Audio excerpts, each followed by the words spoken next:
السلام عليكم ورحمة الله وبركاته. ازيكم يا حبايبي؟ عاملين ايه؟ وحشتوني جدا جدا. معاكم مروة من قناة يوميات سعد ومروة. هنعمل مع بعض الكيكاية القمر دي نغم بنتي هتعملها.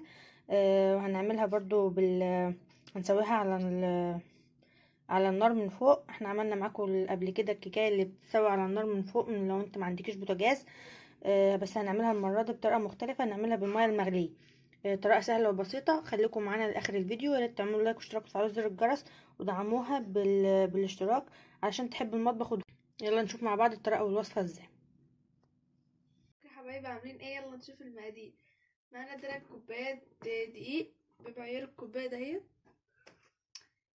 ومعانا كيسين فانيليا وكيس بيكنج باودر، ومعانا نحط معلقه خل عشان تضيع زفاره البيض، معلقة كبيرة.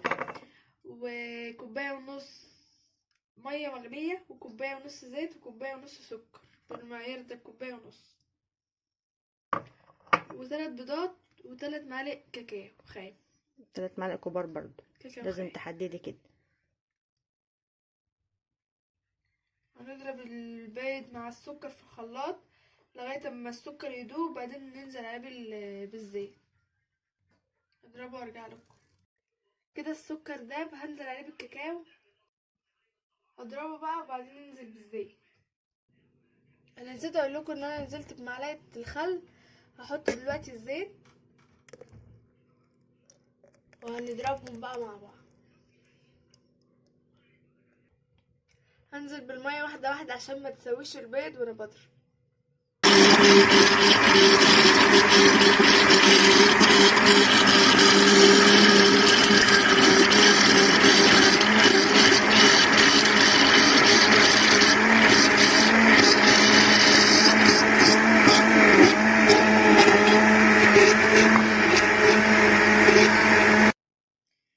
دي كده شكل الخليط. هنصبه بقى في الطبق.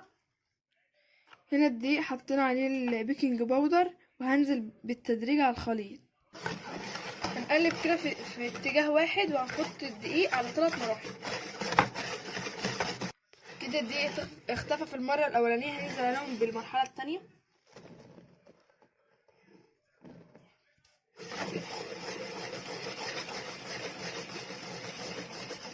يعني لما يطلع كده في الجنوب نقوم عاملين كده. مش هننزل بالجزء التالت في الدقيق غير لما الجزء ده يختفي. كده كده الدقيق في المرحلة التانية خلص، اختفى. هننزل بالمرحلة التالتة، وهنفضل نقلب لغاية اما بقى يروح، لغاية لما يختفي خالص. هنفضل نقلب فيها لغاية اما الدقيق يروح.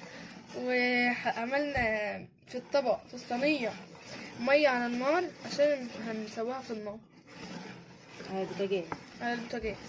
انا مليت صينية كبيرة حطيتها على النار، لنصها مية كده علشان هنعملها النهاردة على حمام مائي على البوتاجاز. هنجربها معاكم بقى في الصينية الكبيرة. احنا كل مرة بنعملها اللي هي البلاد الصغيرة دي، المرة دي هنجربها معاكم في الصينية الكبيرة.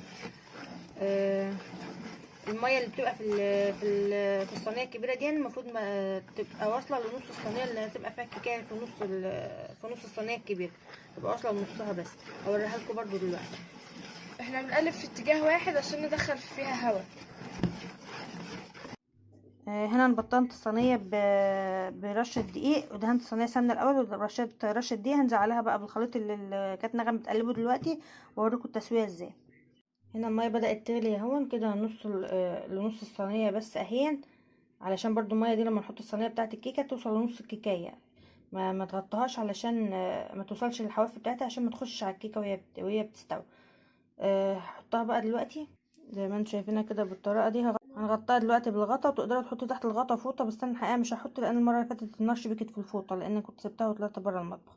فانا هحطها في الغطا دلوقتي، وما تقرب تستوي واحس ان هي خلاص ما بقتش عجينه من جوه، هبقى امسح البخار اللي طلع في الغطا من جوه عشان ما ينزلش على وش الكيكه.